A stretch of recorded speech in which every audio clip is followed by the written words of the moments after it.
Par exemple 5 000. Et bien, tant que je suis chaque jour, je suis chaque jour. La semaine, 5 000 euros, je 3 fois la semaine. Mais porte-monnaie magique, ce que je joue, ils en attendent. Mais, je renouveler. Au joue une année, au joue 6 mois, au joue 3 mois. Mais porte-monnaie magique, ils sont vrais. Ils ont vrai porte-monnaie magique, ils ont Gossip DRC News avec Jazz Kaboulou. Porte-monnaie magique et Pessameli pour la moutonnière sauter. C'est vrai. Oui, Pessameli pour la moutonnière sauter. Porte-monnaie magique, les awana, ils ont n'importe qui peut avoir kayango. Bamsou pe na bazana ba famille na bango solo ka ekota kate. Bamsou soupe bazana étoile te ou esengeli azwa porte-monnaie magique wana. Mais na kati ya spiritualité maele peza likola maele pour sala mutu mususu azana ligne wana te mais au salipe akomi na azuipe yango pe akomi ko salela yango. Gossip DRC News avec Jazz Kaboulou. OK, merci. Porte-monnaie magique d'abord ezakate pona makila to sala sacrifice ya ko kolekisa mutu non. Porte-monnaie magique, au coupé au yango, d'abord dans le lieu à la voyance, résultat bimi, ensuite on a parce que yango, exact que au ange de baya kaotikamo. Sur mutalobi qui est porte-monnaie magique angélique, ils ont raté. Porte-monnaie magique, ils ont esprit, parce que l'esprit a malamu pe bazali, l'esprit a malbe pe bazali.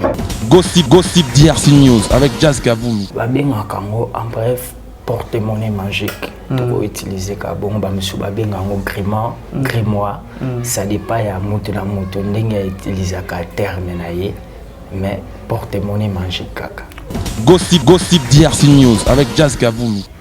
Ça dépend de beaucoup de demande na bino na réponse au bosili kozwa parce que mayele les alikula mayele spiritualité pe ba o bazana bwanya makasi ya kosala pelo kwana ya forme anezali mais ezalaka esalamaka yango na talisio mususu pe koko zongo ezape na ba projet osala ba projet na yo mususu pe koko zongo ezaka uniquement pour sala na ka staff journée signée donc c'est pas kaka dans divers cas komela nini mona ba mususu azani na mbongo moko boye so ayo ki concert ezobeta mafoya mataka na podium abanda ko bamba mbongo wana abamba yango po ya zana mbongo na mbongo ne kuta na raté donc il faut facile ça pour yebi ke mususu koya donc c'est ça. Salut tout le monde, c'est votre artiste Inosbi, les jeunes leaders Yamboka, les Molodo et leaders. C'est juste pour vous recommander de vous abonner massivement sur la best chaîne YouTube Gossip DRC News, number 1 on YouTube. Gossip DRC News. Le savoir ne ment pas. Appelez-moi The Game. Gossip DRC News avec Jazz Kaboulou. Hein? On parle plus trop. Presse en ligne. Avec intelligence, avec sagesse, tout ça. Pas trop de polémique. Ce qui on mélange pas les torsons et les serviettes. Hein? Nous on est serviettes. On ne dépend pas des torsons. Gossip DRC News avec Jazz Kaboulou. De belles interviews, de belles collaborations, de belles images. Parole de Fabregas. Yo, alerte générale. Abonnez-vous sur Gossip RDC News. Jazz. Gossip News, les boss, ah. Voilà, très heureuse de savoir que vous êtes tellement nombreux à nous suivre en ce moment sur Gossip DRC News, la chaîne pas comme les autres, tout le barak, on ne mélange jamais les torchons et les serviettes. Vraiment un grand merci à bateau tout va disposer tant pour nous Rolanda Bisso bateau ba commentaka surtout ma vidéo na biso puis bateau va partager ça la rabisso énormément bien mais tout au long de cette émission la Rosala vraiment on a besoin il y a ba remarque na bino ba reproche yango ça la keto meka vraiment ko bon ça musala ma avant la dédicacer bateau tout balinga rabisso na rolinga beaucoup plus na no c'est invité na zana elelo na plateau na biso na zabongo na maître Mika Jaba avec yeto meka ko solola tout sauf rien. Si j'ai un ami sur les lots, tu parler sur portefeuille magique, au babin un portefeuille du bonheur, porte-monnaie magique en fait. Vraiment, tu remets vraiment détails, explications, tout sur Yango et pas maître Mika Jaba. Vraiment un grand merci à Dada Ulungo na Suisse pour la maman sociale. Merci aussi à Cynthia Lomira depuis Portland, Maine. Un grand merci aussi à Coco Loma, lumière d'Allemagne. Merci à Nathan Potou, garçon Nat, c'est-à-dire qu'il y a Nat, tout va ça, confiance na bango pas Nata Potou. Un grand merci aussi à mon ami Megra Mangwana, les banquiers. Merci aussi à Kevin Chimpi, merci Nassima Caméra, Nazabongona, Nicolas Moutazo, Nicolas Image, na Gossip, DRC News. Vraiment, invité Nicolas soit au fond, la biso. Tu vas mon invité dans la Zanaï. Bonjour Maître Tchapa. Bonjour. Bonne santé. Qui est vraiment très à l'aise. Kala? Misalaka et Belé. Ah bon? De Monique, na mon anité, Mikole Belé. Bon, bah tu vas réclamer tellement ébélé. Et puis bah tu vas benga tellement ébélé, y'a mon azala qui est obligé. Il y a quitter sur le terrain pour nous écouter vraiment tout mes gars solo là. Surtout na ba question où batu na kingai na tout na Maître Djaba. Mais Maître Djaba n'a habité déjà premièrement boni d'abord santé. Très à l'aise, en forme. En forme. Voilà, les lots n'ont tout parler sur sujet à portefeuille magique.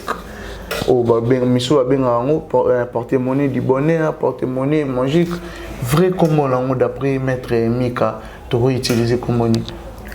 Bon, en bref, porte-monnaie magique. Pour utiliser comme bon, grimoire. Ça dépend à moto na moto n'enga utiliser ka terme naie, mais porte-monnaie magique kaka. Porte-monnaie magique. Voilà, porte-monnaie magique lelo. Faut une définition vraiment en bref, faut comprendre porte-monnaie magique et zanini. Mais comment expliquer bisonal? Rôle vraiment ya porte-monnaie magique ezali porte-monnaie comme porte-monnaie nyo sauté yango rôle yango ezali uniquement pour na kobimisaka mbongo na kati yango importance ya porte-monnaie magique pe rôle yango wana mais pour na kozwa porte-monnaie magique il faut que ça la premièrement nini porte-monnaie magique et pesameli pe pour la moutonio sauté. C'est vrai. Oui, pesameli pour la moutonio sauté. Porte-monnaie magique les awana ezapte n'importe qui pe azwaka yango. Ba msupe na bazana ba famille na bango solo ka ekotaka te. Ba misusu pe bazana étoile te o esengeli azwa porte-monnaie magique wana. Mais na kati ya spiritualité maele peza likola maele ko pour sala mutu mususu azana ligne wana te mais o sali pe akomi na azui pe yango pe akomi ko salela yango porte-monnaie magique ekutaka na monde invisible mutu apesa yango boete ekutaka na monde invisible par rapport à des demandes au bino bokotsa. Après réponse, il y a des demandes de Moutouana Koko sur porte-monnaie magique. Au soulevé que le roman est très capital, porte-monnaie magique est pour n'importe qui. Et pour Naka. Mais quels sont les symptômes où peut-être ceux qui m'ont approché, où il faut, où par exemple, yo étoile na yo ils correspondent qui aux locaux par exemple. Mais il y a des symptômes na les amis. D'abord, la voyance, ce qui m'a toyé et pas pour la porte-monnaie magique. On coupe ça, combo naïe, combo ya tata waye, famille à papa, combo famille à maman, de aussi voyance. Après voyance, on a de quoi yeba, à cause du résultat. Toi à cause du côté. Ou à jouer un mot, beaucoup ça la n'engeni pour à jouer un mot. Mais porte-monnaie magique, pèse là principe nango. Principe nango n'engue tambola. Ils appellent à moi des conditions quoi pour nous causer la claire. Voilà, mais des conditions pour tu vois vraiment bébé maintenant l'inglélo ou éclaircir vraiment bateau à la biso très bien. Tu vois vraiment bébé portefeuille magique monsieur peut-être il faut au banda. Kotangisa makila pour monter au boroyo kanara ou soit monter au yoro lobe au banda robima. Et banda ko se réaliser comme il faut mais ba principe nango ezani ou soit ba inconvénient nango toloba. OK, merci. Porte-monnaie magique d'abord ezaka te pona makila to ko sala sacrifice ya ko kolekisa mutu non. Porte-monnaie magique ko couper ko jouer yango d'abord la lobi la seule voyance résultat bimi ensuite wana parce que yango ezate ke yo ba ange nde ba ya kaotikamo. Sur le qui est porte-monnaie magique angélique, ils ont raté. porte-monnaie magique eza ka esprit parce que l'esprit ya malamu pe bazali l'esprit pe ya mabe pe bazali esprit wana koya akobanda koya kotikelo quelque chose ndenge bokota qui demande na bino par exemple 5000 et ben tant soupe mususu bima chaque jour musupe bima chaque jour la semaine moko 5000 ko bima tant musu 3 fois la semaine moko mais porte-monnaie magique wana soko ju yango eza na temps na yango mais ba renouveler yango oko ju yango une année oko ju yango ya 6 mois oko pe ko ju yango ya 3 mois mais porte-monnaie magique ezali eza vrai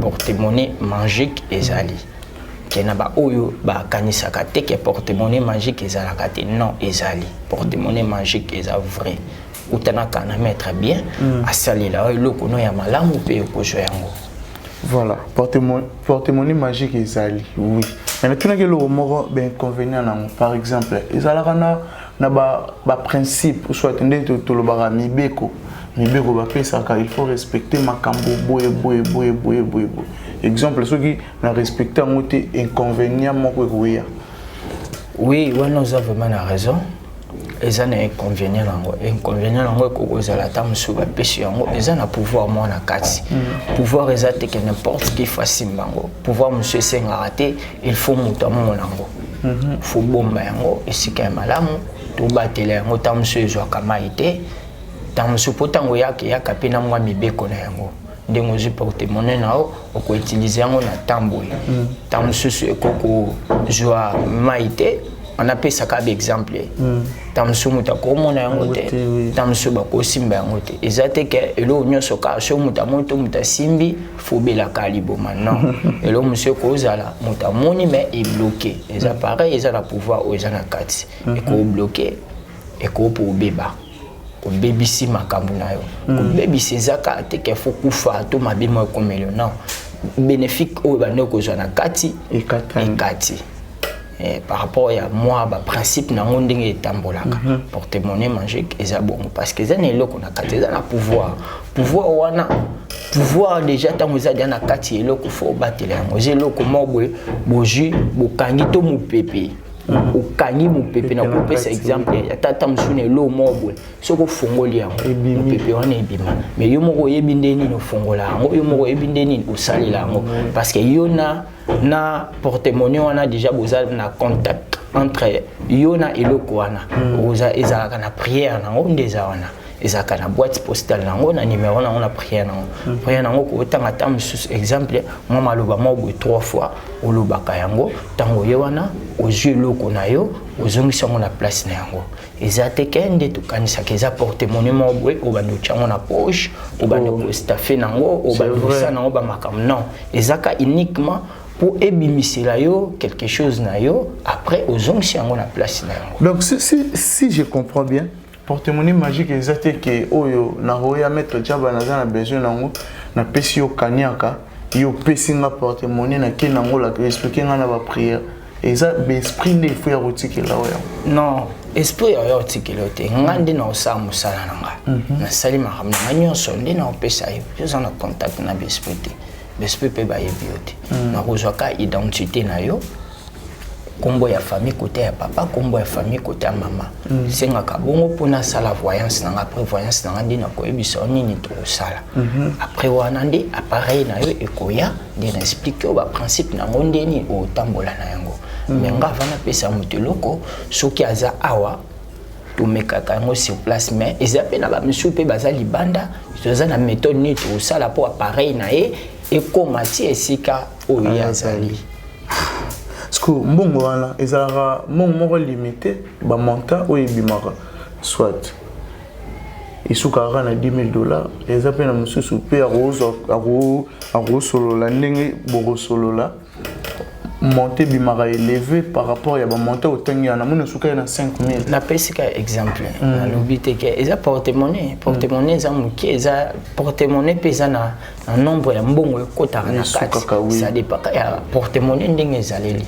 mais à part porte-monnaie makambo mpe ya mbongo ya forme mosusu ezali mais avec le temps tolobela pe sujet wana tolingi mo moke to sula makamba porte-monnaie po bato ba comprendre soki ezalaka o ezalaka te nde nazotalisa bato porte-monnaie ezalaka eza porte-monnaie mosu na ko pesa exemple mais ko bimisa mbongo na journée 3 fois na journée moko tant mosusu bimiselio 5000 na temps ozoka de 6h 12h 18h ou 0h 6h 12h na 3h no ano ebike soki na ye na zwaka eloko nanga na sali prière nanga ya pona jelo nanga mususu pezalaka porte-monnaie musu ezalaka okoko sesa porte-monnaie oje porte-monnaie mais mbongo wana eza uniquement ta musu selaka na journée so mbongo bimi ekola late mbongo oyo ebimi lelo na mbongo ebima lobi ekokutana te.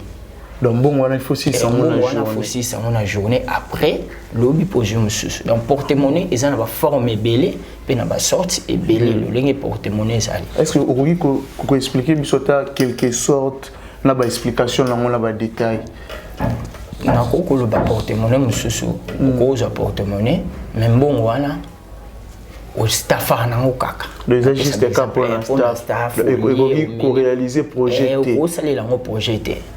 Mususu pe ezali okoko sala ozapena ba projet nao mususu pe ezalaka poto zala clair na ba balanda si il faut za clair na muto aza na besoin ya mususu pe ezalaka tango jeu yango saleli na yango ce que espérer au nyonso joie qui osanini ekui mususu pe ezalaka au jeu yango date nango ya inspiration ekoki mais au continuer na ba bien wana ouzwa qui peut et faciliter na makamu susu ça dépend au côté na maître spirituel ou ya saleli yango ça dépend na ndenge o forme au porte-monnaie na eyeli mais base na yango za demande ndenge bokoti la pour demande wana ndi maloba wana des années fait au maître wana to yo muto ye pas maître wana o ya koloba nde yango wana ekokusama parce que spiritualité ça d'abord pouvoir ya maloba malobo toloba kande yango za déjà na pouvoir na makambo o étaler spiritualité. Voilà maître Mika Djaba na habité est-ce que mbongo wana na rozo mbongo wana pe na kina 100 000 par exemple. Oui. Ça dépend de beaucoup de demande na bino na réponse au boseli kozwa parce que mayel les alikula mayel spiritualité pe ba o bazana bwanya makasi ya kosala pe lokwana ya forme ya nezali mais ezalaka esalamaka yango na talisio mususu pe koko zongo ezape na ba projet osala ba projet na yo mususu pe koko zongo ezaka uniquement pour sala na ka staff journée signée donc c'est pas kaka donc divers komela nini nini mona ba musu azanya na mbongo moko boye so ayo ki concert ezobeta mafuya mataka na podium abanda ko bamba mbongo wana abamba yango po ya zana mbongo na mbongo ne kutana raté donc il faut facile ça pour yebike mususu koya donc c'est ça mais mbongo wana bato bazo recevoir un exemple ndo pese exemple à concert bongo muto a recevoir mbongo exemple babambi musicien il y a mbongo wana pana eza na fête eza na problème te ya salini musala na yondo yo bambi yondo za na contrat na eloko na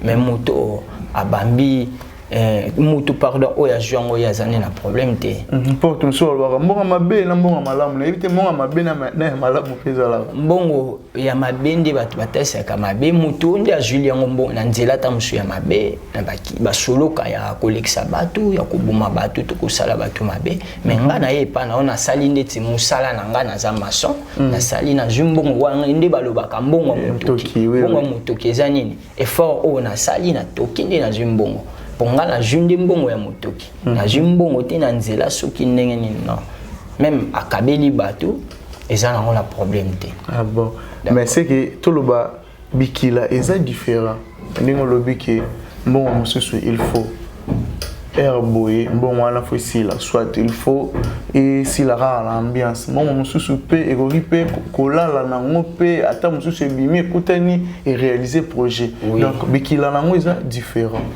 Ça dépend car peut mettre oyo azo salela musala porte-monnaie na ko ba spiritualité za vaste za munene mutu na mutayebi ndeni na salela musala na yepe makambo na ye nde yango la ngia ko talisa bato ba forme ba porte-monnaie lolenge ezaleli porte-monnaie magique na ndenge ezaleli. Donc c'est ça. Mais maître Djaba, ils ont battu monsieur sous ma solo solo là et touché peu mes thèmes en bango. Mais il faut totalement ça bango ba danger. Ba danger ou ben inconvénient d'être le bas qui mutu aye par exemple Nazan a besoin de réaliser loko boy. Mais loko wana ba danger na ngo ezanini po to suba mo obanga e okoma to sola ki maramu susu na suka na ngo te omoni principe za raboye foka makila na no etanga po to continuer po to yebi mutu déjà sera koti na sentiment e loko ko bime ko maramu pasi na tiki loko na bandaki boye bato ba yebi linga boye na bima lisusu ona te po to continuer komi fo monta kende makila il faut tanga na ebite pa na yo ba danger ya bongo soit ben inconvénient ya bongo ezali faut tout éclaircir bateau bazota la biso na makambo ya mbongo eza ça dépend de liboso na otaki oloba ça dépend de demande o mutu aye kokotsa epa na yo yo zani eloko te to biloko esprit wana kosinga ba biloko na ye to ba droit na ye eza te ne eloko moko te to lima moko ayaka sali ilikambo sans que yo pesa droit na ye mutu nyonso na mokili même mutu aza maçon to menuisier zo tongelanga ndako to salelanga musala soko ya sali devi na ye na pesi bon na fona futa et même de façon na pesi ta otomboka nde mona ba entité auto sila ko benga bilima wana to invoka bayaka tango ye eza na ba droit na bango o ba joka tango je droit na ye et que droit na nga na jui na sa service boye et pas ya mutu ki ngani panda au tas de mois to pendant mbula boy alors que mususu ezalaka bo pesi le côté boye ka bo sa service le mona ke mutu azani eloko na pesa ka exemple azani eloko azo salela et comme olia bana et ko lia bandeko comme olia par rapport eloko wana akenda asala ka service na mais azwa ba droit na été de mona makambo wana esila ka mingi kokoma to yo yaki batu mususu basala eloko na sentiment il y a des gens qui ont poison a besoin de l'eau. Assigné na pour l'instant nanu. Vraiment na osala. Makambo wana bobo mais yo ye ngo complète to lingo mekame apprendre ben convenient nango eyaka. Ce qui yo respecter principe na yo malamu au mon inconvénient te pour côté na maître moko ya bien parce que lo nyo se dépend à peine mutu obosa na elikambo. So mutu wana za malamu eloko wana ekepe malamu so mutu wana za mabe eloko wana ekemabe parce que yo yebite yo za aveugle. Mutu azo kamba yo za maître oye pa na ye. Yende mutu yebi malamu na mabe na yango. Yango d'abord mutu avo sali loko faut oyeba eloko wana avantage nango za nini désavantage nango eza nini. Koko benga pe bengo sona mettre il faut otuna malamu avant que ça la eloko il faut otuna oyeba eloko wana eza nini importance nango ne ba ko expliquer yo to kotalisa yo pe to kotalisa avantage nango na désavantage nango après yo ndoko sala choix na yo na sala nini to na simba nini to na tika nini alors que batu misusu pe bazaka mato imangongi okoyebise bo etenga linka to sala bon après temps mabe okoma ambimisa okaka yo maintenant voilà maître Djaba mais na linga vraiment vérité na yo expliquer batu pena clair inconvénient za boisa mais batu bele bo bateli biso na minute na linga o rappeler nanu numéro no ya contact ou peut-être moto amoni makambo to resolo l'intéressé na embrasser yango soit na yeba ou soit tozana besoin ya ko zo ba détail mituna malamu comment na koki ko sala mettre azana disponible à orienter yo nzela nyonso oyo lingi mais na ebité numéro de contact pa bato bazotala biso nyonso akoza na bosenga pa ya mettre pona pas mettre Djaba contacter mettre Mika Djaba na plus 243 89 20 51 758 plus 243 89 20 51 758 ezala muto salisa porte-monnaie ozwa yango te soko contacter mettre Mika Djaba akosunga yo na difficulté aussi li kozala na yango mais yo o respecter ka principe o mettre ko yebisa yo parce que principe nde eza base ya spiritualité na respect pa question na bino o nyonso bokotuna makambo etali makambo ya mbongo ozwa mbongo to sala ka faire mbongo to zana besoin évolution makambo no makambo nyonso kozala na yango contacter maître Mika Djaba akopesa yo mayele pe akopesa yo idée pe akokokisela yo projet na auto promesse na yo maître na bité so ko bandela su numéro eza na WhatsApp yango kande nazo salela pe WhatsApp yango pe appel normal plus 243 89 20 51 758 plus 243 89 20 51 758. Voilà, maître. Le roi, le lot, tout bagui, tout télémaran, un sujet à portefeuille magique. Maître, il y a mon pose à Ralango? Oui. Bah, tu vas vous mon exemple, il y a ceux qui est allé. Ezali, mais ils ont un principe, ils ont un média, ils ont expliqué déjà. Bon, bah, au balaxar, ils ont un média, bandeko na ope mususu na ebité makambango ba aventurer pe ba komokoma mingi oza ko assurer bato yo peut-être atambolaki azoki déception tant amoni yo oza ko assurer bango nini epai na ngai mingi na yebisaka yo même fois tokutanaka tosololaka na bemisho ya mbangai na yebisaka epai na ngai zande musala nazara vraiment na se bazaka te na ba démonstration kolakisa bato ke mete meka jabaza danger asalaka boye non epai na ngai nde musala ata na sali ndenge ni na minisi oyo muta bengi ngazo solution na yete d'abord yo mabe après ngai oya ngai c'est bazaka mingi muto ayepa na ngana pesa recette pe solution na likambo asili kozana yango. Voilà, bato bazolanda biso vraiment nga na série bino. Il y a du sérieux ici. Donc nazana bato basala musala awa et puis bazwa résultat bien ba benga ngai ba récompenser pe ngai. Par rapport il y a makambo bazaki nango. Et puis mettre Mika Djaba tout monanger vers la fin et émission na biso nini o peut-être ozalaki na tuna na tunité au rappeler bato bazota la biso. J'espère que presque déjà te sololi yango mutu nyonso kozana na doute te kozana tembete problème nyonso kozana yango etali makambo ya spiritualité otambola ozwa solution te maître Mika Djaba ya lobaka ya hôpital ya munene elobite ke siko okei lokola oze solution na yo te aza vente te nga na benga mutu vente te na benga pe mutu escroquer tam soso ayebi mais aza limité vérité nde pa ina bango nde zangaka faut bazalaka la busolo faut bazalaka la vérité loko monike okokoka yango te faut yebisa moto bosembo pe vérité eloko na makasi nanga na kokoka yango te eza lokola okei hôpital moko o ezali pene na biso awa okoyi maladi bamonika o eza ya bango te bakotinda yo na hôpital oyo ko permettre ba traiter yo na ka oyo sili kozana yango maître Mika Djaba ya lobaka ya hôpital ya munene hôpital vraiment ya munene oya ya monde hôpital ya munene bakanyo so bomonike botambola bokokate soko contacter maître Mika Djaba ya kopesa solution et pas ina inde solution et sili kozala. Voilà, merci beaucoup maître Mika Djaba Nasir qui a lobby presque nyonso qui au rappeler sous son numéro à contact pour tout kabana. Numéro de contact nanga ezali yango pe na salela na WhatsApp plus 243 89 20 51 758 plus 243 89 20 51 758. Voilà, merci vraiment à bateau tout bas disposant qui tombe pour la Rolanda Bisso. Beau hésiter, t'es vraiment qu'on partager vidéo et le resta la Bisso énormément bien vraiment. Bien sûr que Ngai n'a confirmé. Sur aux en doute, Meka et puis au Robin Ngai. On féliciter Ngai écoute vraiment. Merci vraiment à l'abonné tout à Gossip DRC News et merci à bateau Papa Sarah Bisso vraiment confiance. Merci pour Bisso peut te continuer toujours comme ça la bino confiance ko servir bino de quoi au Bisso de capable. Merci vraiment à l'équipe technique et à Gossip DRC News. Mobimba, merci à Dada Oulongo na Suisse. Mama Social. Merci aussi à Hervé Lokusa, un Canadien de plus au Canada maintenant.